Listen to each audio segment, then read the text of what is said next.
Just a few days after President Uhuru Kenyatta directed Education Cabinet Secretary Professor George Magoha to issue a reviewed 2020 academic calendar once stakeholders agree on how the school will reopen. Please, this is your moment. You could just... On Wednesday, the Education Cabinet Secretary was questioned by Parliament to shed more light on his school's reopening sentiments.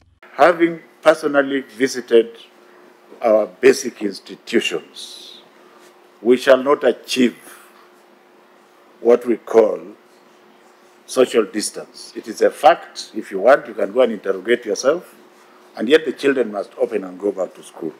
His sentiments were echoed by Education PS Belio Kipsang, who affirmed that the Board of Management will pay teachers who were affected during the COVID-19 pandemic. This comes even as members of Parliament slammed the Minister of Education for putting parents in dark on schools reopening.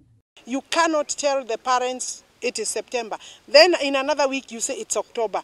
Then another week you say it is not October, now it is January. Expressing her dissatisfaction, Canada MP Alice Wahome faulted the Education Ministry for not coming out clearly on when students should go back to school. I would have, for example, expected, as they gave a formula for return for the universities and colleges, that they also give us a return formula. It's been more than 8 months now. Is it 6 months complete? A return back to school for the Standard 8 and Standard and Form 4, so that we can clear with those who have biggest anxiety and challenge in terms of their education. The MP alleged that the CS seems not to take the education sector with the attention it needs. So if our children lack in the foundation, if they are not taught the proper values and morals, if our children are not given the proper environment for their growth, that is the early stage of growth, then that means by the time we are picking them from primary school, there is already a gap that we might never be able to bridge. Don't be cheated, don't be lied to. The truth is there is education which is going on. Teachers have been hired by those who have money, but the poor and the weak in society, it is their children who are at home.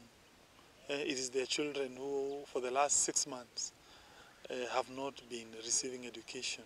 This notwithstanding, education stakeholders have been urged to tighten efforts to improve education standards in the country. Faith Anyula, K24, Nairobi.